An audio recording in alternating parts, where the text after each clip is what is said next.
អូនណារៀបចំអវ៉ាន់ឲ្យនៅចាមកហើយអញ្ចឹងតោះទៅតោះ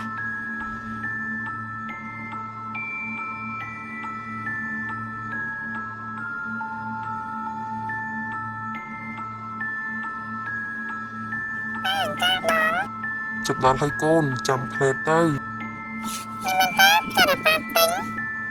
បាទកូននេះហើយជាផ្ទះដែលប៉ាទិញប៉ាគិតថាផ្ទះនេះស្អាតទៅប៉ាទិញគេហ្មងទៅផ្ទះនេះស្អាតខ្លាំងណាស់ថែមទាំងមានទេសភាពវាលស្រែទៀតប៉ាយើងចូលហ្មងទៅបងបាទអូនចាំកូនថងមើលប៉ាម៉ាក់ដើរលឿនមកកូនម៉ែវាខ្ញុំទៅមួយទឹកសិនហើយណាម៉ែវាយកបាលីទុកចោះចាឪវា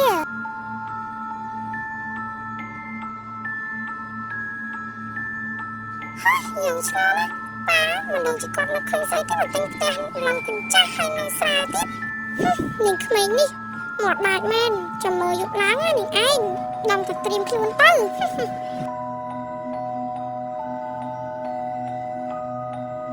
អុយឆាយទៅប្រសវល់ណាអុយ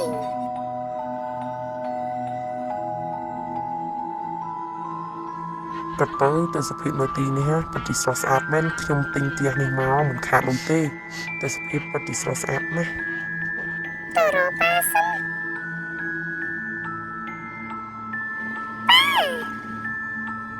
តើមានការអីមែនកូនមិនកូនហៅតាគូមិនកូនចូលក្នុងផ្ទះនឹងតើមានអារម្មណ៍ថាប្រសិទ្ធភាពខ្ញាក់មកដល់កាត់អីទេបែងមកកូនខ្លាច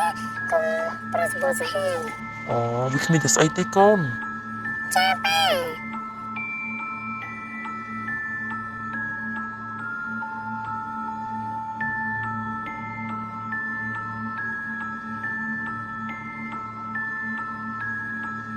ប៉ាម៉ាក់កូនសុំប្តេជ្ញានឹងហើយកូនមានអារម្មណ៍ថាឈឺក្បាលណាស់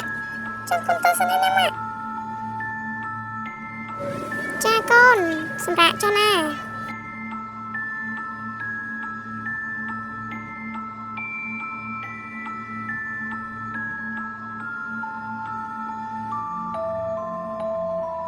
បងតែកូនយើងគេកាត់អីទៅបានគេឈឺក្បាលអញ្ចឹង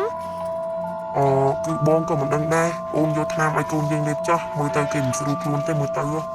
ចង់អូនយកថ្នាំគេលេបទៅកូនណាលេបថ្នាំណាចាម៉ាក់កូនអត់កូនមកឲ្យបានយកថ្នាំឲ្យកូនលេបអត់កូនចាម៉ាក់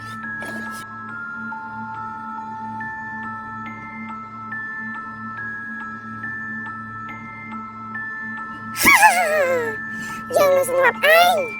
យើងនឹងសម្រាប់ឯងនឹងខ្មៅចង្រៃយើងនឹងសម្រាប់ឯងយើងនឹងសម្រាប់តំប៉ាមកឯងទៀតកូនតើកូនកាត់អីហ្នឹងមិនបានកូនអត់ទាន់ដេកចឹង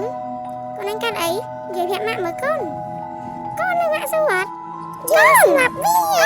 មិននិយាយចឹងកូនយើងនឹងសម្រាប់វាសម្រាប់ទាំងគ្រួសារបងឆាប់ក្រាបឡើងបងកូនខ្ញុំមិនដឹងជាការអីទេបងឆាប់ក្រាបឡើងជួយកូនខ្ញុំផងបងឆាប់ក្រាបឡើងហ៎កូនយើងកាត់អីម៉ែវាអូនតើកូនយើងកាត់អីបងឈឺក្បាលណាបងដឹងអីទេកូនដឹងខ្លួនមកកូនធីតាដឹងខ្លួនមកកូនអរំចាំកូនកូនអឡូលោកគ្រូជួយកូនខ្ញុំផង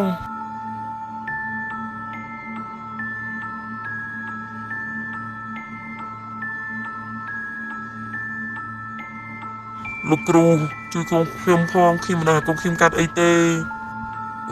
ឯងកុំភ័យចាំយើងជួយ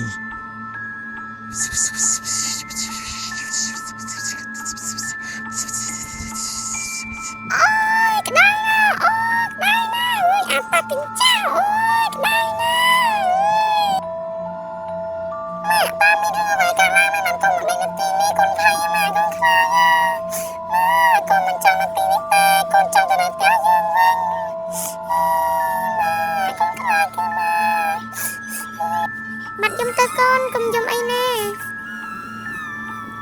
នឹងកាត់អីឲ្យកូននឹងអីទៀតហើយម៉ាក់សប្បាយចិត្តណាស់